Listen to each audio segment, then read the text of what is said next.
Le festival du film Eurasia, qui se tient à Almaty, la plus grande ville du Kazakhstan, a rendu hommage à Shaken Aymanov. Le réalisateur et acteur qui aurait eu 100 ans cette année est considéré comme le fondateur de la cinématographie kazakh.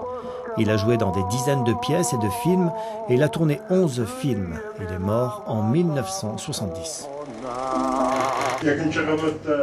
Pendant le festival, une collection de DVD et un livre ont été présentés, ce qui a été l'occasion pour ceux qui avaient travaillé avec lui de se retrouver.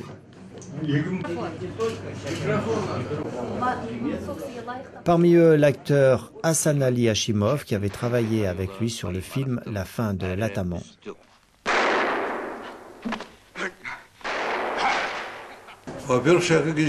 C'était avant tout un metteur en scène et un acteur. Il connaissait donc le langage du cinéma et le jeu.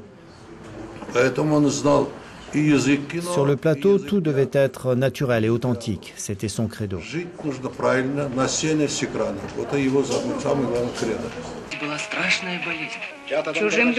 La Terre des Pères, considéré comme son meilleur film, a été tourné en 1966.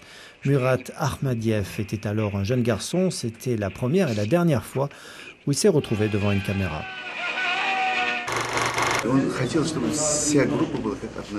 Il voulait que toute l'équipe du film soit comme une famille. Nous n'avons donc jamais pensé qu'il était notre réalisateur, mais notre chef de famille. Il nous réunissait comme une famille et nous expliquait avec beaucoup de gentillesse et de précision ce qu'il voulait que nous fassions. Le festival a aussi été l'occasion de découvrir un documentaire sur cette figure emblématique de la culture kazakh. Son réalisateur, Bolat Nusimbekov, a collecté de précieux documents dans les archives tant russes que kazakhes.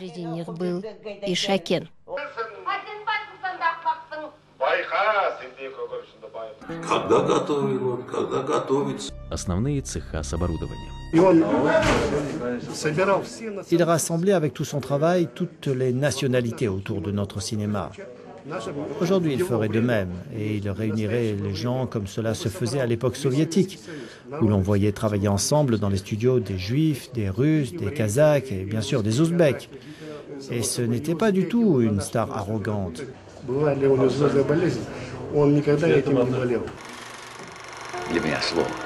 Le premier tour de manivelle au Kazakhstan a été donné à la fin des années 20. Les studios d'Almaty ont ouvert leurs portes peu après. Ils ont principalement abrité des œuvres de propagande pour l'Union soviétique. Et c'est là que s'étaient installés les studios soviétiques pendant la guerre.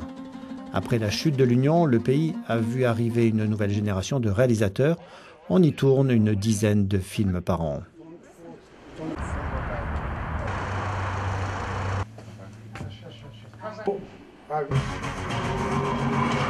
Ты готов выслушать теперь меня?